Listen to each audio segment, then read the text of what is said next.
In this video, I'm going to teach you how to assign tasks in Google Chat in Google Workspace. If you find this video useful, be sure to like and subscribe, and let's get right into it. To start off, you'll need to go to Google Chat. This is your central hub for conversations and collaborations within your Google Workspace. You can access it directly through your web browser by typing in the URL or through the Google Chat app on your device if you have it installed. As with any Google product, make sure that you're logged in with your correct credentials to access all the features available to you. Once you're in Google Chat, look for the Spaces option. Spaces in Google Chat are essentially group conversations or collaboration areas where teams can communicate and work together on shared goals. Clicking on Spaces will bring up a list of existing groups that you are already a part of. If you don't see the group you're looking for, you may need to create one or ensure you've been added to the right space by your team. Navigating to the Spaces area ensures you're about to collaborate in the right context with your team. After accessing Spaces, your next task is selecting a specific space. Navigate through the list until you find the correct one.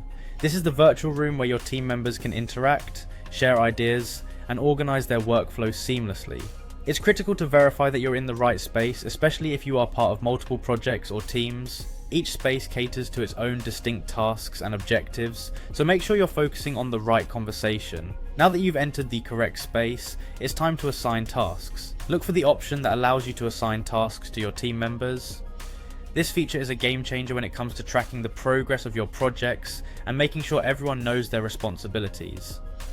Assigning tasks helps in clearly defining roles and can reduce misunderstandings regarding who is responsible for what. Click on the Assign Task button and you'll be prompted to enter details like the task description, due date, and the team member you're assigning it to. This gives you the opportunity to communicate your expectations clearly. By following these simple steps, you can efficiently assign tasks within Google Chat, keeping everyone on your team aligned and informed. Taking advantage of this feature not only improves collaboration, but also enhances productivity, ensuring that every task is accounted for and on track. That's it for today's guide. I hope you found this tutorial helpful. Happy task assigning, and I'll see you in the next video.